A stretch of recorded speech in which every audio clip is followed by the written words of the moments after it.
We'd like to welcome all of you to our talk tonight, The Temperamental Sun, Understanding Solar Cycles. Thank you for joining us. I know you're all in different time zones, but we appreciate your being here. I'm Todd Hoeksema, the leader of the COFFIES Drive Science Center at Stanford University, and we'll tell you a little bit more about what we're doing later. We're glad you could join us to learn a little bit more about our favorite star. Other than changing of the seasons and the shortening of the days, think about the upcoming end of daylight savings time, for example. Most of us probably take the sun pretty much for granted and think of it as a relatively constant part of our lives. It doesn't really change. But kind of like anything else that you're really interested in, once you look a little closer, you actually find that there's a lot going on. There's a backstory, some beautiful complexity, changes, evolution over time, and far-reaching effects about things that you never really considered before. So for the next hour, we're going to have a chance to hear from several people who find the sun endlessly fascinating, from the 11-year solar cycle to the intricate dance of magnetic structures on the solar surface, to surprising ways to peer inside the sun, not with light, but using sound waves. So this session is part of NASA's celebration of the Heliophysics Big Year. We're nearing the end, and it focuses on this month, the solar cycle and the maximum of solar activity. One of NASA's general goals is to understand the sun and its effect on the Earth and the other planets and the entire heliosphere out past the planets to the region between the stars. In addition to launching spectacular telescopes and probes into space, NASA also sponsors science centers. NASA's Drive Science Centers for Heliophysics, that's our field of the science that we do, are special research hubs designed to tackle big challenges in space sciences that are really too complicated for just individual groups or small research teams to handle. These centers bring together experts from different fields to work on projects related to the sun or space weather or the environment around the planets or this heliosphere that is even much larger. The idea is to make breakthroughs in our understanding of space and help improve the technologies that rely on space weather predictions, such as satellite communications and power grids on Earth. The people talking tonight are part of one of those centers, COFFIES. COFFIES is an acronym for Consequences of Fields and Flows in the Interior and Exterior of the Sun. Now you know why we always just call it COFFIES. COFFIES is led by Stanford University, and we have researchers at 15 other institutions around the world that are focused on understanding the sun's internal workings. We aim to figure out how the sun's internal flows of the super hot gases, the ionized plasmas inside of it and at its surface, alter and create its magnetic fields and activity cycles. These cycles can influence space weather, which can disrupt things like communications, navigation, endanger astronauts, interfere with power distribution, anything that depends on what the sun is doing to us here on the Earth. By building better models of the sun's behavior, COFFIES helps scientists predict solar storms more accurately and gives us more time to prepare for their effects. So our session tonight includes 3 talks, followed by some time for question and answer. Okay, enough stalling. I'll turn you now over to our first presenter, Lisa Upton, who's going to tell us a little bit more about the solar cycle. Thank you so much, Todd. I appreciate the introduction. I just want to let everybody know we're going to have 3 talks. They're going to be going back to back. We do want your questions, though. So if you do have questions as we're going along, please feel free to put your questions in the question and answer box. We will go to the question and answer session at the end of our 3 presentations. So go ahead and put your questions in there as we're going along, and we'll get to them once we've finished our talks. So I'm going to get started by telling you about the solar cycle. Many of you might be here because we've been seeing lots of aurora this year. You may have seen the aurora yourself in person. You may have seen them on social media, in the news. They seem to be all over the place this year. And you may have heard that aurora are caused by solar activity. And you might be wondering, how does that happen? Or you might be thinking, I've never seen aurora before, or I haven't seen them in 10 or 20 years. Why are there so many now? And why is this year special? And so tonight, we're going to break it all down for you and explain to you how this process works and why we're seeing so much activity this past year. So we're going to start by taking a look at the sun, a big ball of plasma floating in the sky, rising in the morning, setting at night. At first glance, it might seem very boring, like it's not doing very much. But if you take a closer look, you will find that the sun is actually a very dynamic place. There's a lot of activity going on in the sun. You've got sunspots, supergranules, flares, prominences, coronal loops, coronal holes, CMEs. There's not a pop quiz on this, so don't feel like you have to memorize these. But all of these are different forms of activity that we see on the sun. And this activity gives rise to space weather, gives rise to geomagnetic storms. There's a constant stream of plasma coming out from the sun. This is known as the solar wind, and it has differences in its flows. Up at the poles, it has very fast wind, but closer to the equator, it has a slower wind. These high and low speed streams interact, and as they alternate passing by the Earth, they cause variations that interact with the Earth's magnetic field. Our Earth's magnetic field is basically like our protective shield, but when it interacts with that magnetic field, it can produce geomagnetic storms. It does this because charged particles from the solar wind are funneled into the polar regions by that magnetic field. And when they collide with Earth's atmosphere, they're heated up and they start to glow, forming the beautiful aurora that you may have seen this year. We're quite lucky to have our Earth's protective magnetic shield, because we do often get very large space weather events. In particular, coronal mass ejections, which are huge bubbles of gas threaded through with magnetic field lines that are ejected from the sun, and they can occur. This can happen in a process that occurs over a course of an hour. Extreme solar events like flares and CMEs can bombard the Earth with intense solar wind, and when that interacts with our magnetic field as it streams into the Earth's atmosphere, that can damage satellites, disrupt communication, and destroy power grids. Very strong solar storms cause stronger aurora, and they cause them at much lower latitudes. Now, just to give you a little bit of perspective, you can see on the left-hand side, there's a very large CME. It's almost as massive as the sun. So to give you a little bit of perspective, I'm just going to draw a little circle here. If you look right here, this tiny little circle is about the size of the Earth. So as you can see, these storms are really, really, really huge in comparison to the Earth. And so they really can have a huge impact on us when they are directed in the Earth's direction. So why are there so many storms right now? Why have we seen so many this year, but not so many in the years before? Well, it goes back to sunspots and active regions. Sunspots are cool, dark regions that are formed when strong magnetic fields pass through the surface of the sun. The sunspots have leading polarity where the magnetic field emerges through the sun's surface, and a following polarity where the magnetic field goes back into the surface. These sunspots usually occur in groups known as active regions that last anywhere from a few days to a few weeks. Now, if we look at the sun over a course of time, we see that there are times when there's very little activity on the sun and other times where there's a lot of activity. The red and blue here are indicating the magnetic field and the polarity of the magnetic field, with yellow being positive and blue being a negative. And so the magnetic fields are emerging from the sun and then going back into the sun.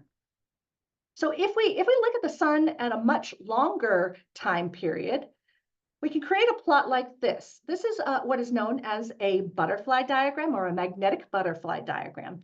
And what we're seeing here is a plot that's showing the location of sunspots as a function of time. So on the y-axis, we have the latitude that the sunspots are occurring, and on the x-axis, we have time.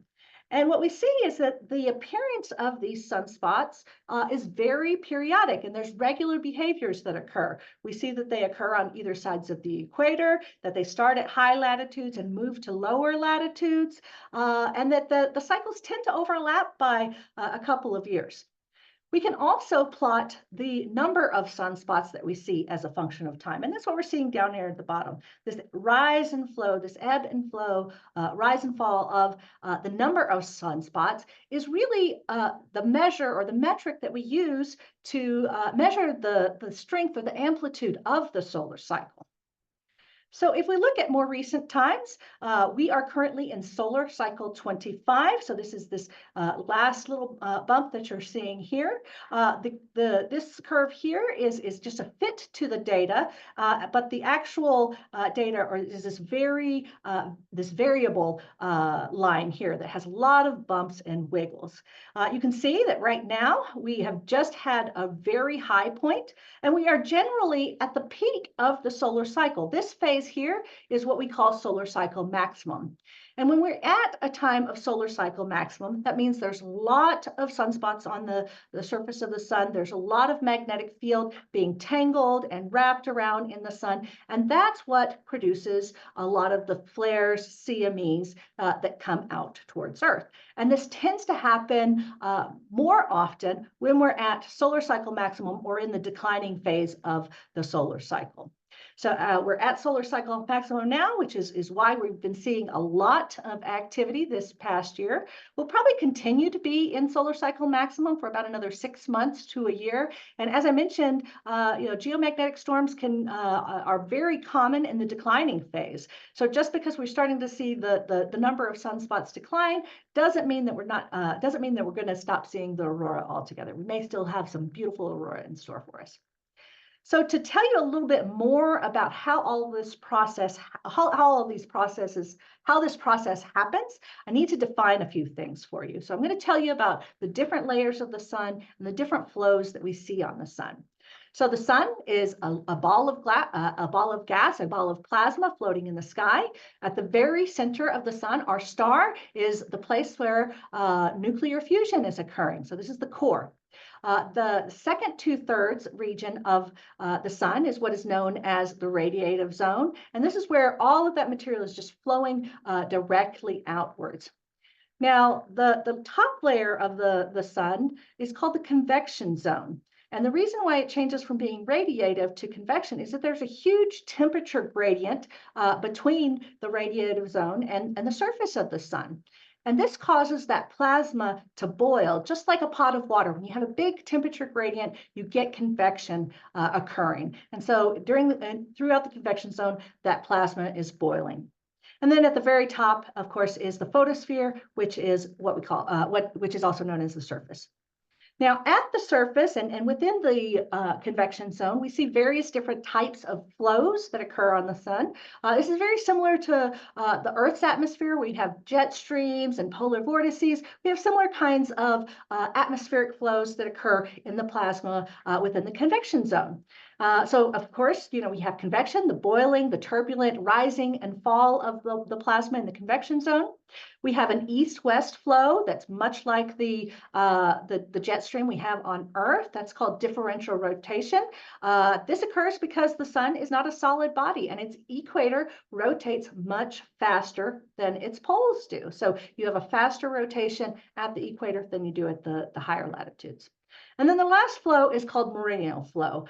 This is the north-south flow. So you've got your east-west directed flow, differential rotation, and your north-south directed flow called the meridional flow.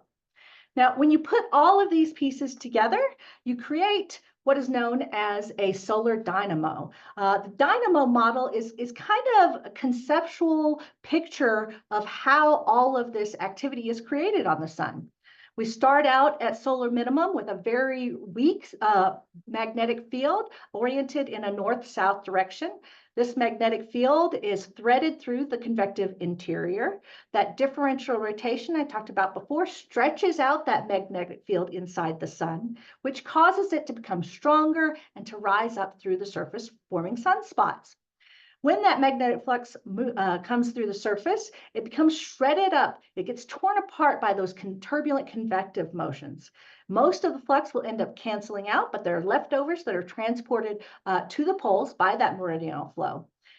There, the flux is transported to the poles, cancels out the original polar field, and forms a new polar field that's of the opposite polarity, and thus starts a new solar cycle. And then the process continues to repeat. So this last phase that I described, this that's labeled D here, this is known as surface flux transport. And this is what we can observe on the surface. This is the part of the dynamo model that we can see if we look directly at the sun.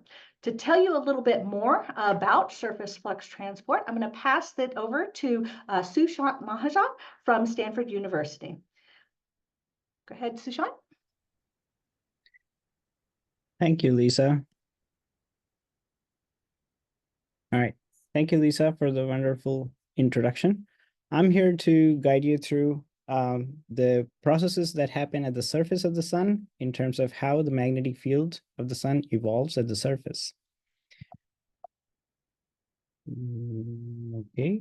All right. So as Lisa introduced you to the sunspot cycle, here are over 400 years of measurements of the sunspot number, which increases and decreases in time with a period of around 11 years. As you can see, it has a large range of amplitudes. There can be very weak sunspot cycles with very small number of sunspots. There can be very strong sunspot cycles with a large number of sunspots.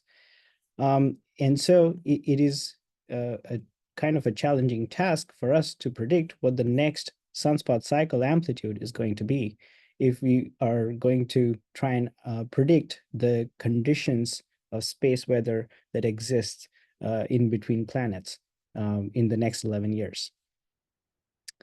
As Lisa also introduced to you this diagram, which we call the magnetic butterfly diagram, as in it's a diagram constructed with latitude and time. On the horizontal axis is the time, and the vertical axis is the latitude. Top here represents the location of the North Pole of the sun, and at the bottom here is the South Pole of the sun, with the white line marking the equator of the sun. As you can see, early in 1975-ish, sunspots and the colors in this diagram represent the magnetic field measured. And since sunspots are highly magnetic in nature, you can see most sunspots emerge at high latitudes early in the sunspot cycle. And by the time they get through 11 years of the sunspot cycle, the new spots emerge at low latitudes close to the equator. Now, along with the emergence of spots, what you can also see is near the poles of the sun, the polarity of the magnetic field switches between positive and negative and positive and negative every 11 years. And that switch happens right around the middle of the sunspot cycle when the maximum number of sunspots are present on the sun.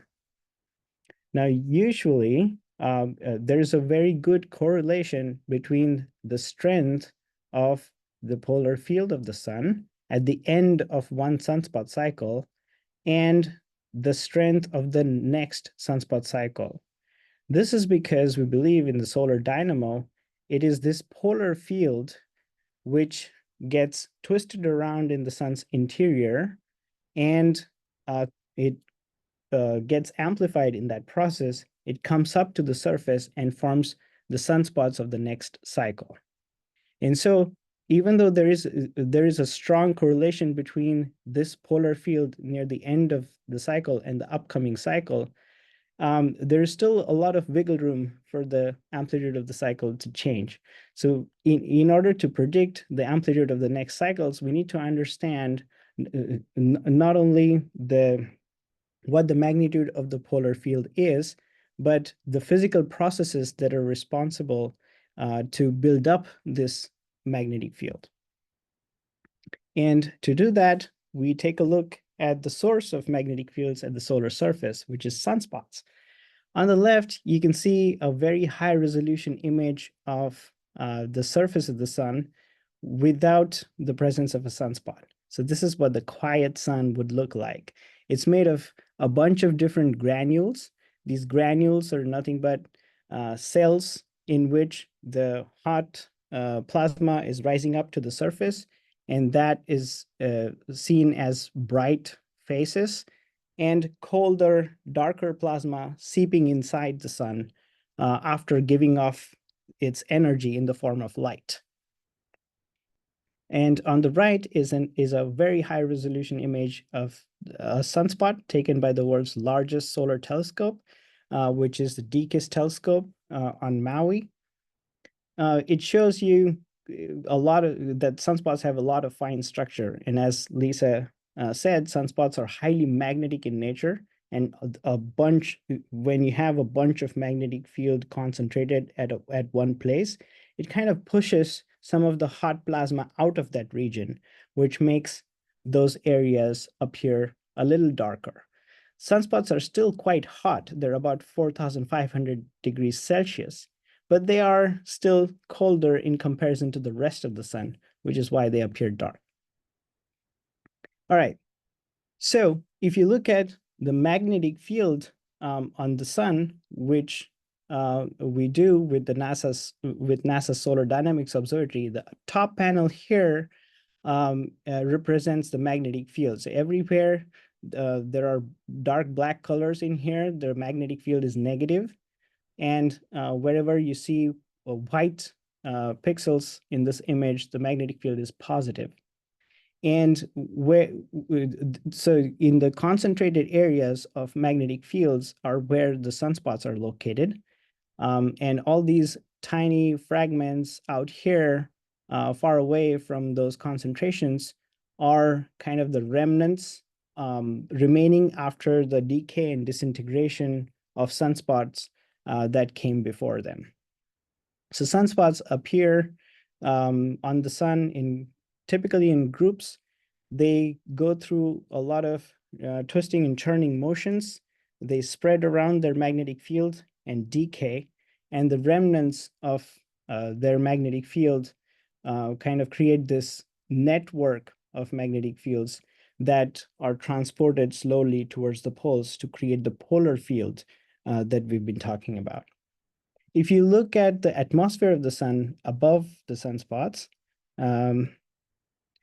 you can see where sunspots are located. There are loops of plasma that are seen in ultraviolet images of the sun, which image the atmosphere of the sun. So the sun has a fascinating amount of light coming from it.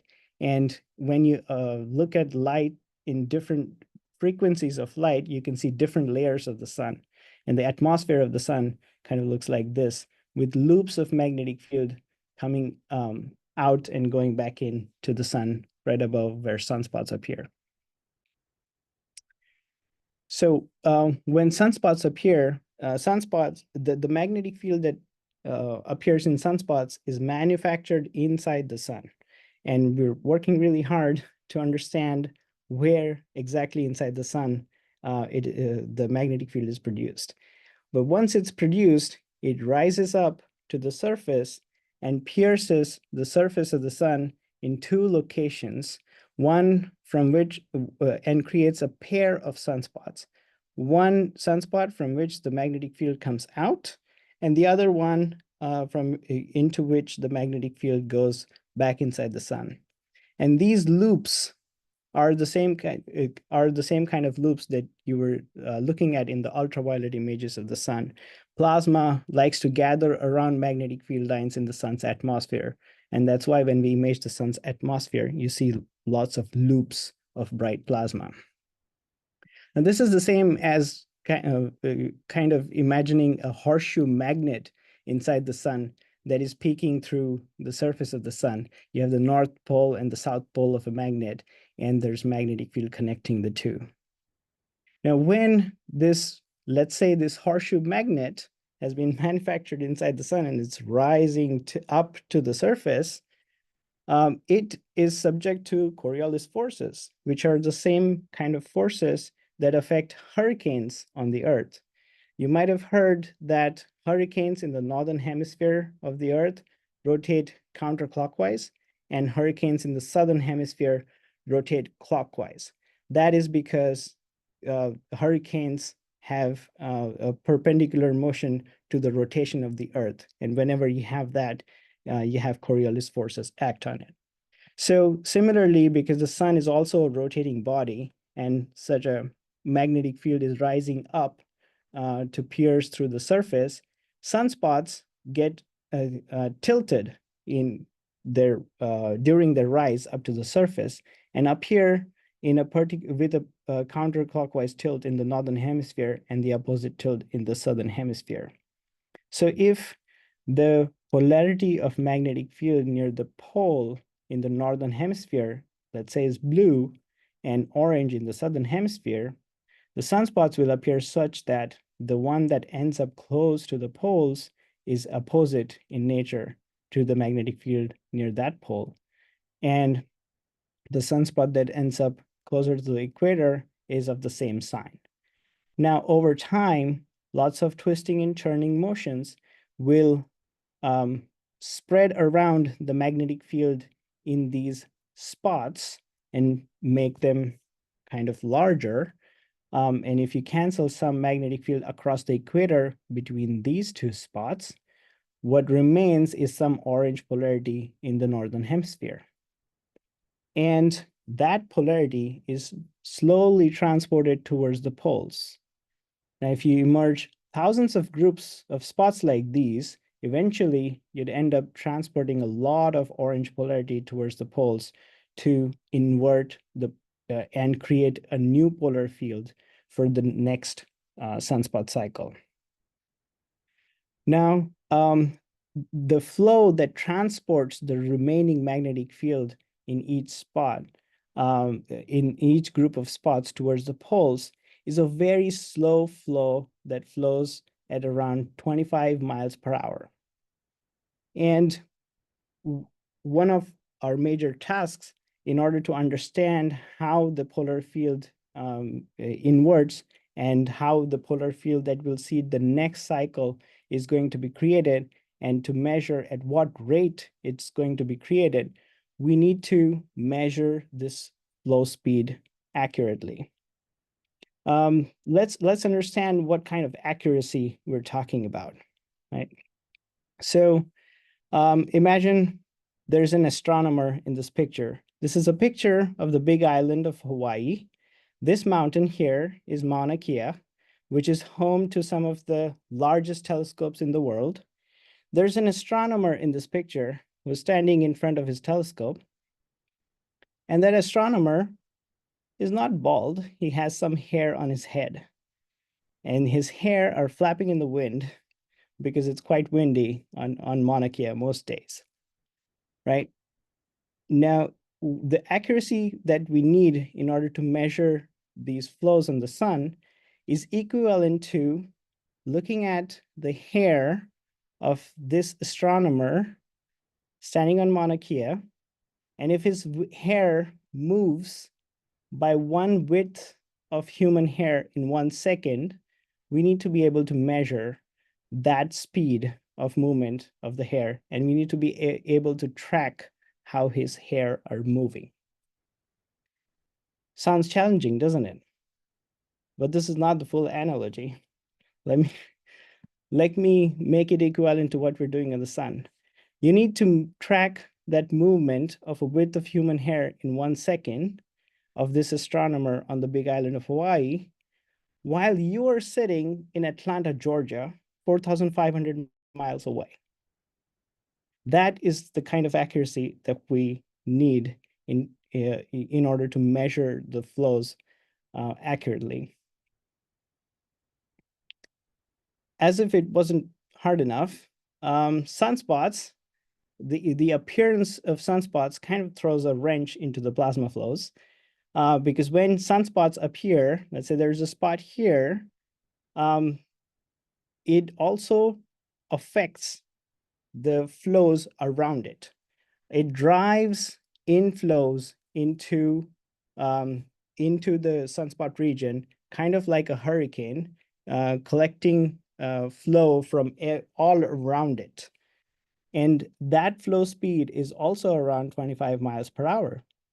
And so we're trying to measure these flows that are hurricane-like around sunspots, and the whole hurricane is also moving towards the poles and at a speed of around 25 miles per hour.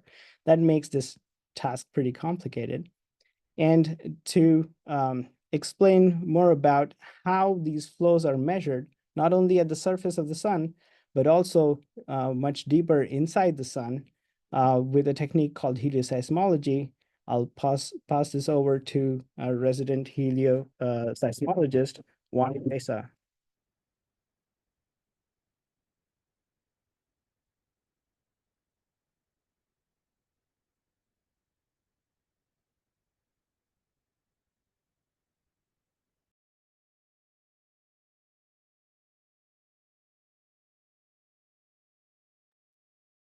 Hello. Sorry about that. Okay. So if the sun could sing, it might sound like a giant bell ringing continuously.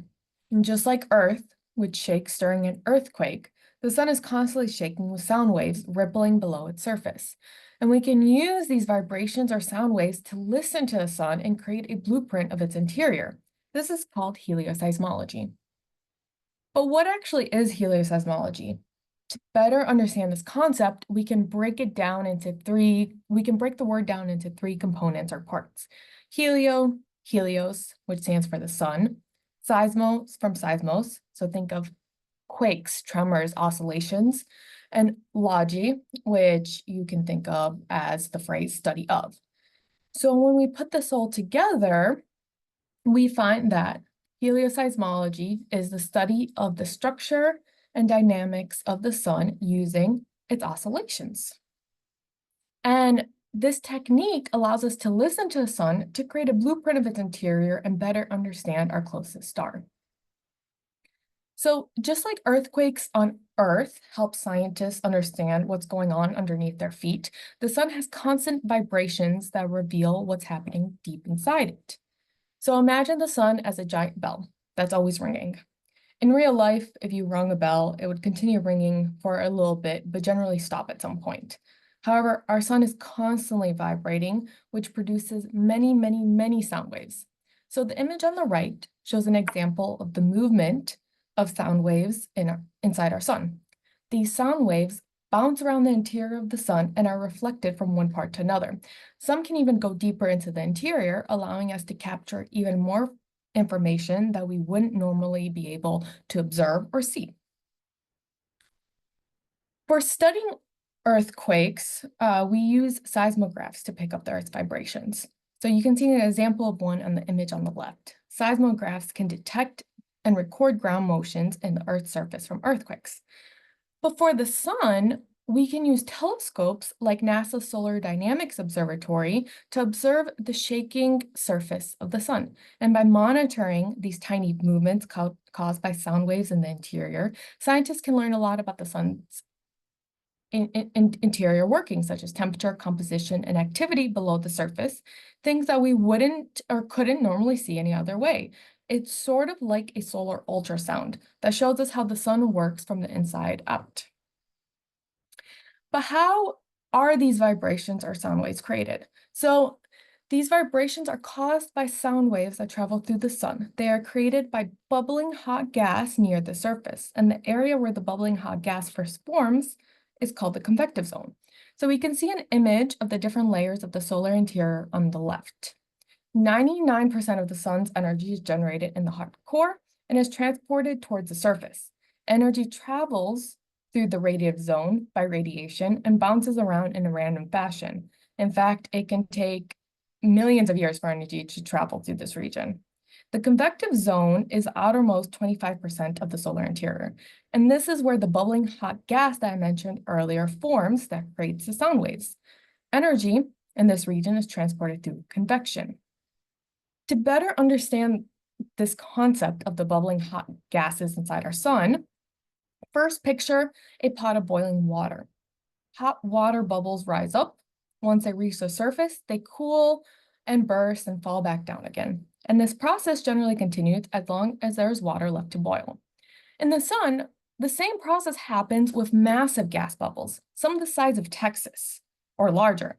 This is called granulation, and we can see this on the surface of the sun. So we can see granulation on the image on the right. So this image was taken with DKIST, a 4-meter solar telescope on Maui. These granules form in the convective zone are hot bubbles that rise to the surface, expand and cool once they reach the surface, and then flow back down. And we can actually see this change in temperature through the color in this image. So the center of the hotter bubbles of gas are yellow or brighter, while the dark edges are called intergranular lanes, and they correspond to a cooling downflow of gas. This constant boiling action of the granules or hot gas bubbles creates sound waves that ripple through the sun. And this constant turning creates turbulence and is much like a natural engine that sends waves all across its surface, which then bounce back and forth. And this essentially keeps the sun ringing all the time. But how do we actually study sound waves on the sun? So how can we hear these sounds or even see these tiny ripples from millions of miles away? We can't directly hear them because sound doesn't travel through empty space between us and the sun because there is no air. These movements are also too small for us to see with our naked eyes. So this image on the slide shows the visible surface of the sun recorded today by NASA's Solar Dynamics Observatory. This is what the surface of the sun would look like today if you stared at it, but please don't stare at the sun without any sort of special equipment. And as you can see, everything except for the darker spots looks smooth. The darker spots are called sunspots, and they're markers of solar activity, as Lisa and Sushant discussed. However, solar telescopes can capture the sun jiggling by detecting how light shifts as the surface moves. So this is called the Doppler effect, and it allows scientists to see the sound waves. So the image on the left is called a Dopplergram. So our sun is constantly vibrating, constantly ringing, and produces many, many, many sound waves, which show up as up and down motions that telescopes can record and can be visualized. So the different colors represent the different movement of hot bubbles of gas or granulation. To better understand this concept, let's discuss the Doppler effect. So another way to understand the Doppler effect is by listening to how a siren sounds higher or lower in pitch as it moves past you. And you can translate this pitch into motion. So when the siren moves away from you, the pitch is low and this object is redshifted. When the siren moves toward you, the pitch is high and the object is blue shifted. And this is what is happening with our sun, and this is what we end up seeing on the image on the left. And this concept ultimately allows us to track these waves and probe the interior of the sun. Well, so now you're probably wondering, what can we learn using helioseismology? So tracking the movement of the sound waves and how they bounce off the surface actually tells us a lot about the solar interior and allows us to infer or constrain various parameters such as solar composition, temperature, density. We can also do far-side imaging of the sun to detect sunspots as they come into our view as the sun rotates. And by being able to forecast these markers of magnetic activity, it will allow us to improve our space weather predictions. We can also learn a lot about the solar motions, including meridional circulation and differential rotation that Sushant and Lisa discussed earlier. We can also learn a lot about the solar dynamo that keeps our sun churning. So the solar dynamo is where the sun's magnetic field is generated, and it's important for understanding the solar cycle that Lisa discussed previously. So in conclusion, helioseismology is a study of the structure and dynamics of the sun through its oscillations. And by studying these vibrations, we're learning not only about the sun's surface, but also its inner workings. And our COFFIES NASA's Drive Center has been fundamental in pushing research forward in these domains to better understand our temperamental sun and its cycle. Thank you so much, Oana. Let's go ahead and move to the next session. That's going to be our Q&A session. I know that we've given you a lot of information already, and some of you may have some questions. We've already got a few questions in the chat, but if you have more questions, please go ahead and put them in the chat. We will be asking the panelists, so we'll be moving them to the answered section while we ask the panelists. So if it goes to a different site, don't worry, we're still going to answer your question. So I want to introduce you to all of our panelists that are here to tell you more about the sun and to answer any questions that you might have. So we have, to start, we have Todd Hoeksema, our fearless leader of COFFIES NASA Drive Center. Myself, Todd is at Stanford. Myself, I'm at Southwest Research Institute in Boulder, Colorado. Sushant Mahajan is at Stanford. Oana Vesa, also at Stanford. Catherine Bloom, who's at the University of Colorado Boulder. Shay Hess-Weber at Stanford. And our moderators, Brian Mendez at UC Berkeley and Rizu Chen at Stanford. So with that, let's go ahead and get diving into any questions that you have. Go ahead and get us started, moderators. Hi, everyone. We have several great questions that are starting to roll in now. Let's start with a question for Lisa. So the question is, are solar storms affecting the weather on Earth? That's a wonderful question. And it's very natural to think that there is a relationship there because the Earth is embedded in an environment created by the sun. We call this the heliosphere. All of our planets in our solar system are located in this bubble created by the sun where there's this outward flowing solar wind. Now, the rise and fall of activity obviously changes the total output or energy output of the sun, but it only does so by a very small percent. We're talking a millionth of a percentage point. So even though we have this regular rise and fall that is associated with the solar cycle, it only has a very minor impact on the weather on Earth. What's having a much bigger impact is actually the anthropomorphic global warming that we've been seeing over the last 100 years or so. And that kind of makes sense because even though the solar cycle has been rising and falling for hundreds and thousands of years, the Earth's temperature has been relatively unchanged up until the last 50 so years or so when we've started to see that steady climb. But as that temperature increases, there's more, as the oceans are warmed more, and that creates more energy in our atmosphere, creating more storms here on Earth. So it's not the sun, but the warming on Earth that's occurring. Thank you. Thank you, Lisa. And of course, people, if you have follow-up questions, feel free to drop those in the Q&A as well, and we can ask those. But I'll move to another question related to effects here on Earth. And this one I will ask of Shay. Shay, how do solar storms affect our satellite and navigation systems in space that are around Earth? Yeah, that is an excellent question. So it can affect our satellites in a number of different ways, depending on whether it's the radiation from solar flares or the highly energetic particles that are coming from coronal mass ejections. It can do things such as short out electronics on the satellites. It does things, so it actually can heat up the Earth's atmosphere so that it expands. You know, if we heat a gas, it expands.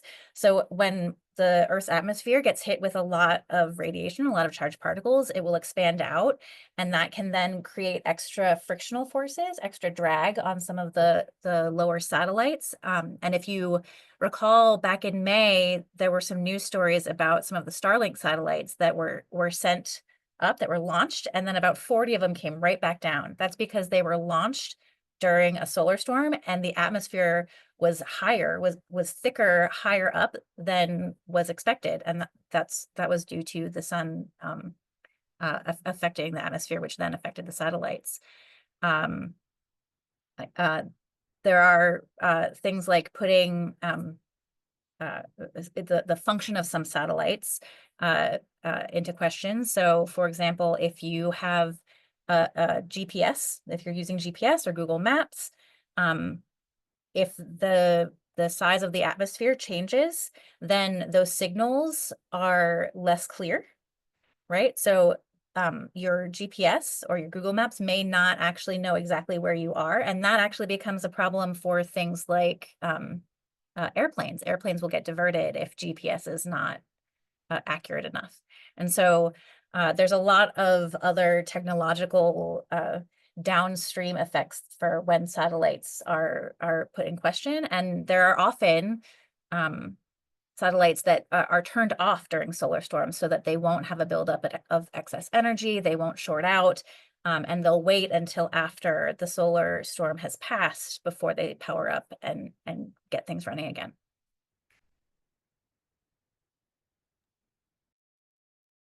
You, Shay.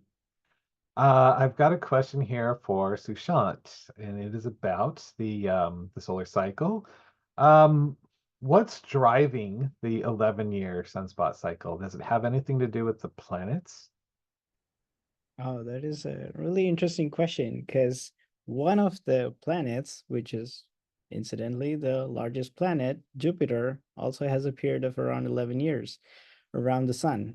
And that might lead you to thinking that there may be a relationship there, but the tidal forces from Jupiter are not enough to cause the large sunspots and the amount of magnetic field that we see on the sun. What happens actually is, and the same mechanism is true even in the Earth's interior, because of which the Earth also has a magnetic field, is if you have a conducting fluid, as in a fluid which has a lot of electrons which are free to migrate and cause currents. If you have a conducting fluid and lots of twisting motions in a conducting fluid, that is a recipe for creation of magnetic field. This happens in the Earth's outer core as well, which is liquid, as opposed to the inner core of the Earth, which is solid. There's an outer core, which is essentially a lot of liquid metal. It's a conducting fluid and it has churning motions, which creates the Earth's magnetic field. And the sun does the same thing. In the last 30% of the sun, there's a lot of convective motions which carry heat from the interior of the sun to the surface. And those churning motions, combined with the conducting plasma, create a lot of magnetic fields. Thank you so much, Sushant. So I got a couple of related questions that we can ask. Let's toss one to Catherine. Catherine, we're wondering about the solar dynamo. How is it related to the origin of the magnetic field? That's a great question. And it's one of those things that there are lots of different models for how the sun's dynamo works, and there's not necessarily agreement. There's a couple of different things to keep in mind, which is that you can generate a magnetic field by a changing electric field. So if you have lots of charged particles moving around, that will generate a magnetic field. And how that happens and where that happens in the sun are very much still open questions. There's been lots of really interesting debate recently about that. And then we can also think about the idea of a primordial magnetic field. Was there kind of residual magnetic field that got incorporated when the star was forming? And so it's a very good question because we don't have a clear-cut answer for you at this time, but it's something that we're thinking about, and there's lots of different dynamo models that are running around. Thank you, Catherine. Also thinking about the interior of the sun, we've got a question for you, Oana. What does the core of the sun look like? Okay, so the core is the innermost part of our sun, and it's not solid. It's actually a super, super hot gas that we call plasma. So yeah, temperatures here go up to millions and millions of degrees. And actually, plasma is pretty common. We can find it here on Earth through plasma TVs. They were really popular before LED TVs took over. Plasma can also be found in thunderstorms as well. And our fluorescent and neon lights are also made of plasma too.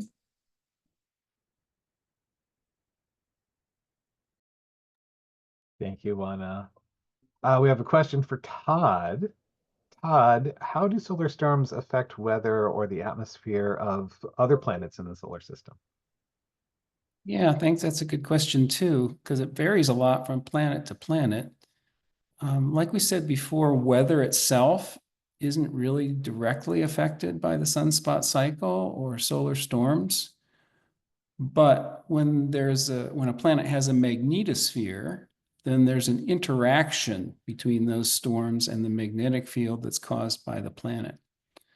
So the Earth's magnetic field shields us from most of those effects and directs the particles that come out from the sun around the Earth. And some of them make their way back in as auroras, but not very many.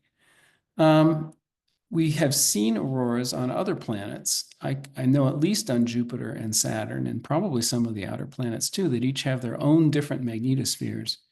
And so when the solar wind and these storms that come from the coronal mass ejections reach those planets, then you do actually see a fair amount of auroras. You also see energetic particles coming in. But because the Earth's magnetic field and the magnetic field of Jupiter and Saturn shield them, we don't see many of those particles actually hitting the atmosphere of the planet itself.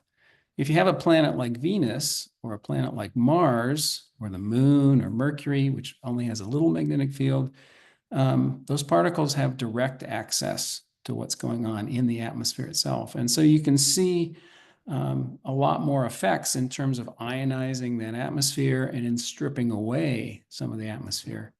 One of the reasons that Mars doesn't have an atmosphere anymore, at least not a very thick one, is because probably over the years, the sun's solar wind has eroded that magnetic field.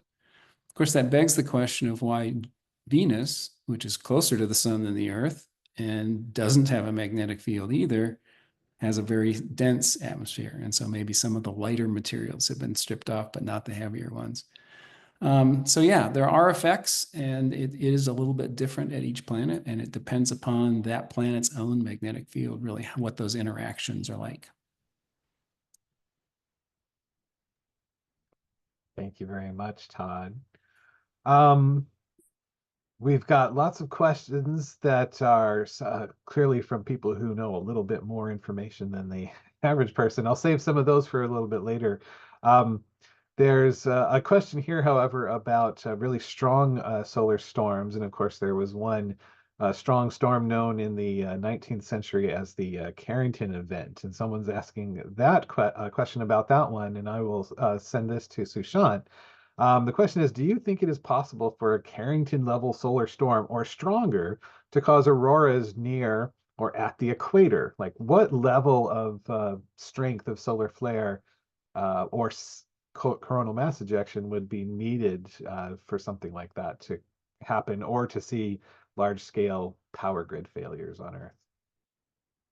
Oh, that's an excellent question. And I'd like to combine it with another question, which was, do models predict any expected rate for Carrington class events or the apparently even higher level events that are suspected due to isotopic changes seen in historical ice cores, etc.? So Carrington event is an event that happened in the 19th century. It was observed by a British astronomer, Richard Carrington.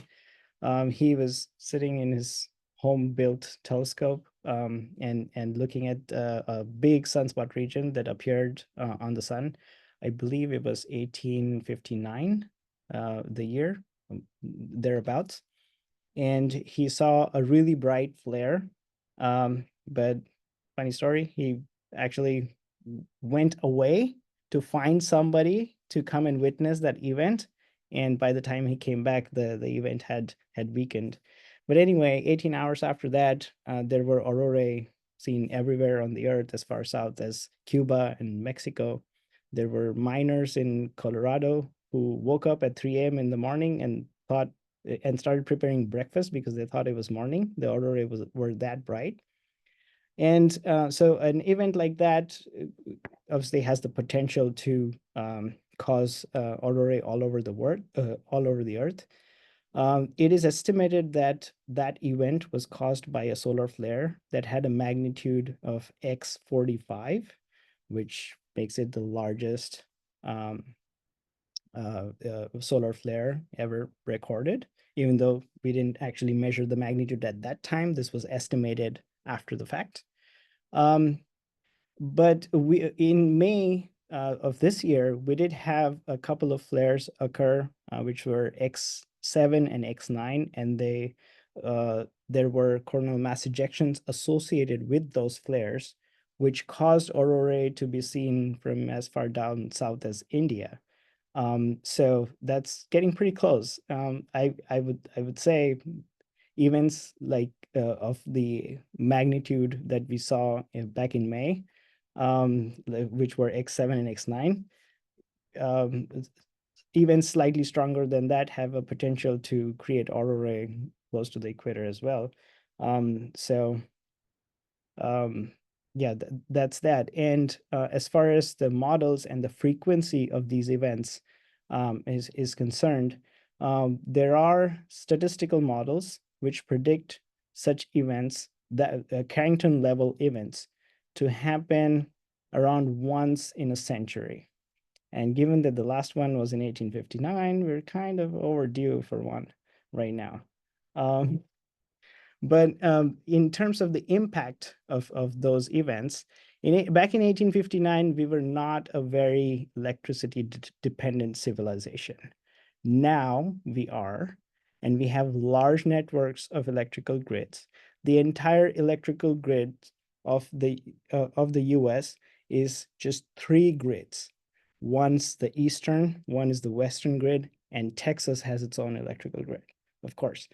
And the larger the electrical grid is, the more vulnerable it is to currents that are induced in the Earth's atmosphere during events like the Carrington event.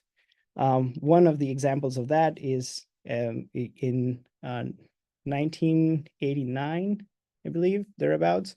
There was an event, there was a geomagnetic storm which caused a lot of auroral currents, and it found a weak point in the power grid of Quebec province in Canada, which created an 18-hour long blackout in some of the cold days of winter. Quebec was able to get around it by borrowing electricity from New York, but in case of a Carrington level event, there was a study done in the UK which estimates that more than half of the US would be out of power for months altogether if a Carrington level event happened today. And the economic cost, apart from the human cost of this, would be upwards of $10 trillion. And President Obama once said that this kind of gave him a couple of sleepless nights when he found that out.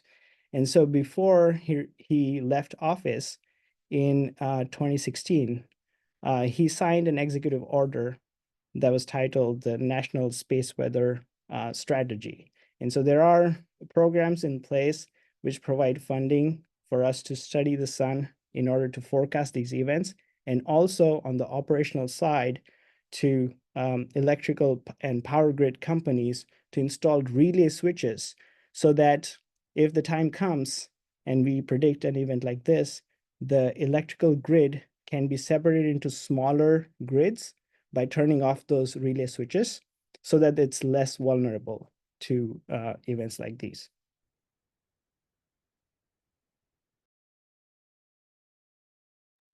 Thank you, Sushant. Todd, do you want to add a few to this question? This is a big and very good question. So we may. Yeah, it's one that has a lot of practical implications for it. The only thing I wanted to add was it's not just the size of the flare. The flare is oftentimes one of the causes of a coronal mass ejections, but for the power grid, it's really the impact of the mass and the magnetic field of the coronal mass ejection when it gets to the Earth. And so it really depends upon what direction the magnetic field is pointed. and how the Earth is oriented at the time that the event arrives that makes a difference. And so it's not just one thing or another. It's really a complex system, and you can't just consider one thing alone as it. The other thing to mention, of course, is that, people who live in northern areas where auroras and induced currents that are caused by these storms are well prepared. And so power companies in those places know kind of what to do. But when you have an event that affects someplace that isn't as well prepared because they don't have the history of it, it's something that they may not be prepared for. And so the implications and the impacts may be much longer lasting. And the only other thing I wanted to mention is that we've also observed, of course, other stars. There's been some long-term studies of stars like the sun that are magnetic, and we've seen much larger flares, rarely, of course, on any one star, but if you look at enough of them, you can build up statistics. And so there actually are much larger flares that have been observed, super flares on stars like the sun, but fortunately far enough away that they didn't affect any planets that we know have people on them. Thank you, Todd. Lisa, do you want to add a few to this question as well? Yeah, I'd love to add a little bit of context to this, and in particular in regards to the impact of storms today. And I think this year has been a lovely example of how the research that we've been doing has been beneficial to society as a whole, because we noticed that we've had these really extreme storms, maybe not as large as Carrington events, but certainly quite large storms happened this year. But we've seen very little impact to our resources here on the planet. And the reason for that is because we are doing the science, because we are helping to make predictions, notifying NOAA, who can notify power companies, that can notify airlines, can notify anyone that needs to have this information so they can be prepared. And so by studying the solar cycle, by studying how space weather events happen, how they impact the Earth, we are able to better inform everyone about how they should be preparing for these storms. And so even though we had a very large storm in 1989, it shut down the power grid in Quebec for I think over a week in the middle of winter. It was quite a huge impact to that area. But we didn't see that kind of thing happening. We haven't seen that kind of thing happening this year. And I think that really speaks to the value that this work NASA is doing and NOAA is doing, is providing to society as a whole. Thank you, Lisa.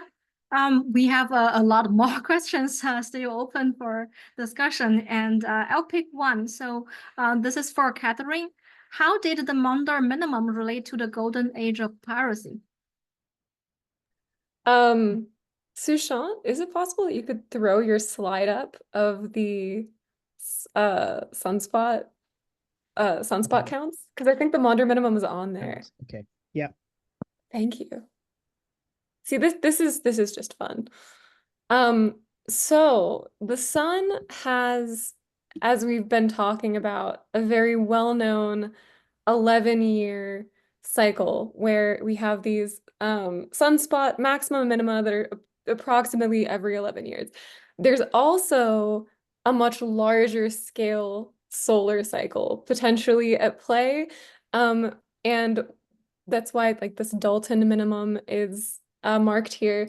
The Maunder minimum is a period of 50 to 75 years where there just were very few sunspots. Thank you, Sushant. Very few sunspots, and that's indicative of very low levels of solar activity. And that's very interesting. Also at this time, in the, you can look at tree rings and that can tell you something about the number of hurricanes. There were very, very few hurricanes during this period as well. And so the thinking is that because there was so little solar activity, less energy is being dumped into the atmosphere, which is how you end up getting hurricanes. And so you had this period of solar minimum that corresponds with just this lack of hurricanes. And that means it's much, much safer to cross the Atlantic or just otherwise, sail in the oceans. And so this also corresponds with what is considered the golden age of piracy, which I think is very fun.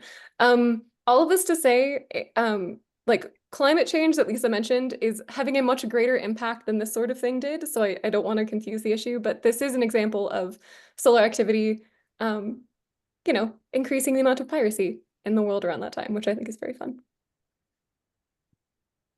Thank you, Sushant. Thank you, Catherine. That's a great thing for me to add to my cultural astronomy class. I think that I'll be teaching.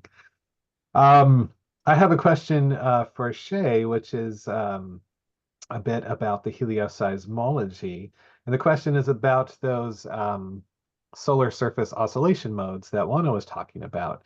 And the question is, are they constant across the solar cycle, or does the solar cycle cause changes in the modes that we observe? As far as we know, as far as our observations and our instruments and the resolution that we have can tell us, they stay the same. But there are implications that the waves tell us that are different throughout the solar cycle. So actually, one of the things that our moderator Riju has been working on is looking at some of that interior rotation, that's the north-south rotation of the sun. And what the waves are telling us is that there might be solar cycle changes in that circulation pattern, because of the physics that's happening within the solar dynamo and the solar cycle. So we think that the waves stay the same, but what the waves are telling us is that things inside the sun change.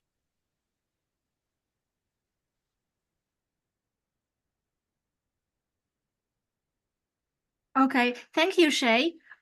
We still have a lot of questions there. So in the meantime, we are also answering in the chat directly. For example, if it's a link, if it's a directly answerable question, we may answer over there directly. And next question to our panelists, I'll ask Sushant, how is the original weak magnetic field introduced in the forming star? So yeah, that's a really interesting question.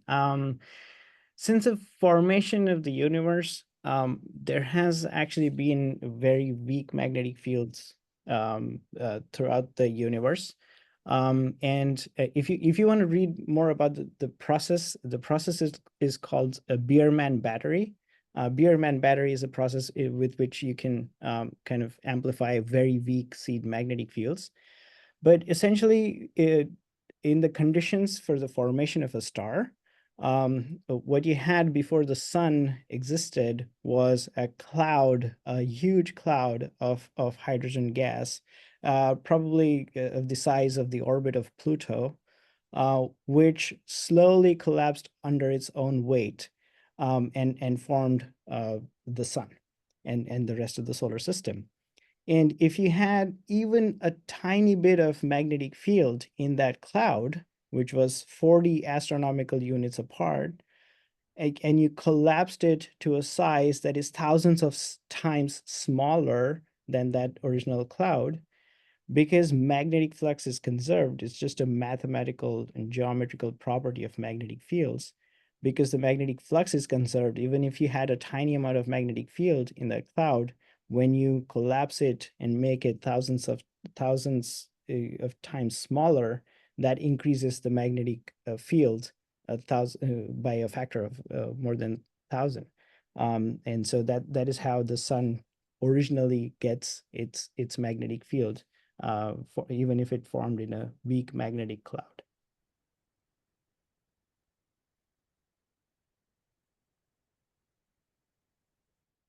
Okay, thank you, Sushant. Here's another question for you.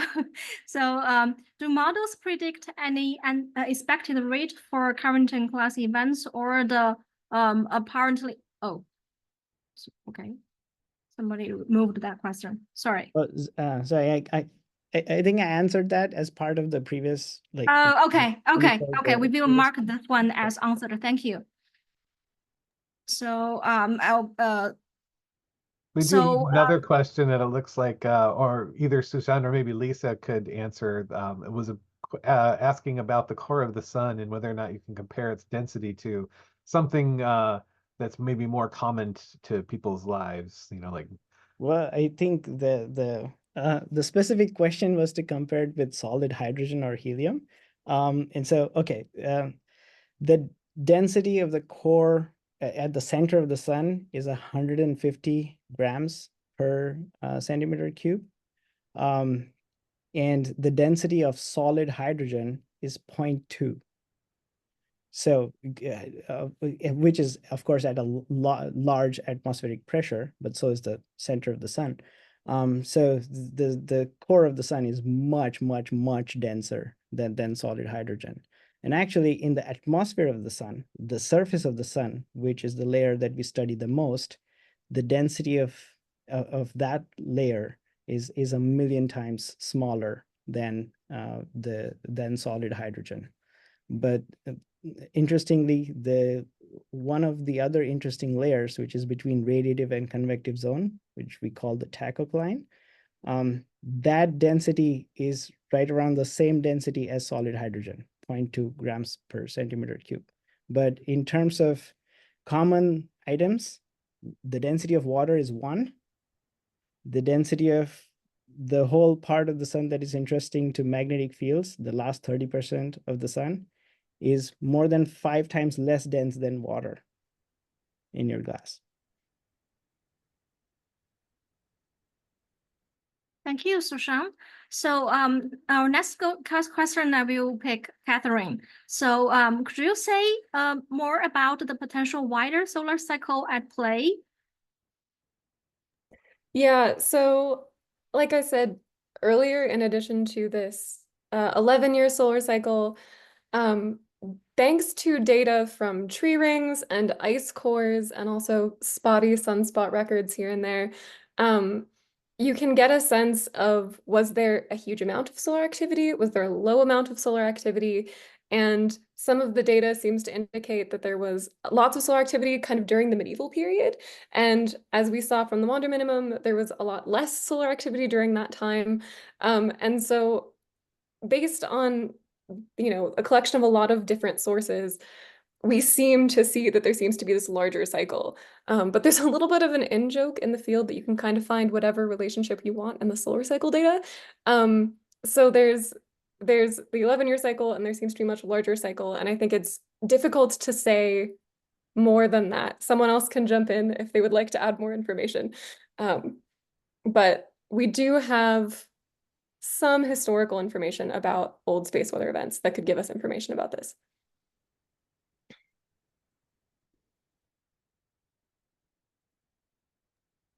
Okay, thank you, Catherine. We have another question, which is again about effects of the solar activity in the solar system, and I'll ask Shay about this. How do the auroras differ on different planets? That is an excellent and really cool question. So it all depends on the magnetic field of the planets. Planets that don't have magnetic fields may not have aurorae, or they might only have aurorae on one side if they have an atmosphere, although we sort of talked about Mars a little bit, that part of why we think it doesn't have an atmosphere is because it doesn't have a magnetic field. So I digress. It really depends on the magnetic field. So you can actually Google images of different planets in our solar system and what their aurorae look like. And I can share just a few, kind of picking at random. Somebody put this on Instagram. Let's see. Open image, a new tab. Here we go. Oh, that is a small, small image. So I might try to switch it. But yeah, this is tiny, tiny, tiny. But again, you can Google this yourself. Just search planetary auroras. And so you can see here's a Earth's aurora, but you can see that there are different aurorae on Jupiter, Saturn, Uranus. They recently have found aurorae on Mars, even though Mars has a pretty weak magnetic field. It actually has little pockets around it of a stronger magnetic field that does divert some of those particles, and it has just enough of an atmosphere that you can actually see some aurorae on Mars. They're just not at the poles like we would see them on Earth. So again, it depends on what the magnetic field of the planet is. It depends on what kind of molecules are in the atmosphere, of what colors you're going to see.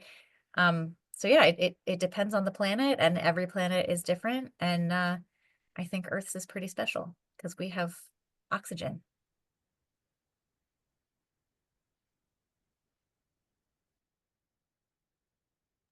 Thank you. Thank you, Shay. Next question, I'll go to Lisa. Oh, this is actually combined of a few questions. A few questions asked about the effects of like, for example, this one, how the solar storm, not only by our sun but by other sun and also in their solar system, affect human life on Earth, and also planets like Earth when there's possibility of life on it. So it's go beyond our own system. It's a more broad question. I'll go to Lisa. And I also see a few questions about like aurora, like what is aurora like, not on Earth, but on other planets. You know, I think they are similar questions. So Lisa, can you say something about this? Yeah, no, I think this is a great question, and it gets back to the what Shay just discussed. It really depends on the magnetic field of those planets. So I'll start by talking about how do storms on other stars affect here on Earth. The sun, as I mentioned, has created this almost like a bubble where there's this constant pressure or constant solar wind producing an outward pressure that kind of pushes everything away from the sun. And this extends very, very far out past the edges of our solar system.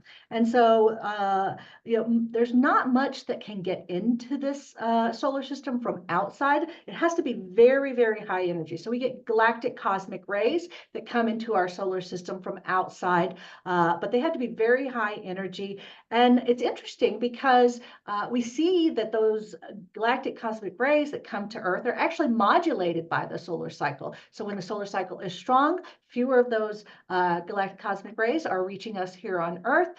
When the solar cycle is weak, more reach us here on Earth. And so that's actually one of the things that they look at when they're thinking about planning manned missions outside of Earth is how much is somebody that's going to be outside of our protective bubble or our magnetic shield going to be impacted by these galactic cosmic rays. But I think the second part of the question is how might life on other planets be affected by storms on their stars? And I think that also is very, very dependent on the magnetic field of that planet.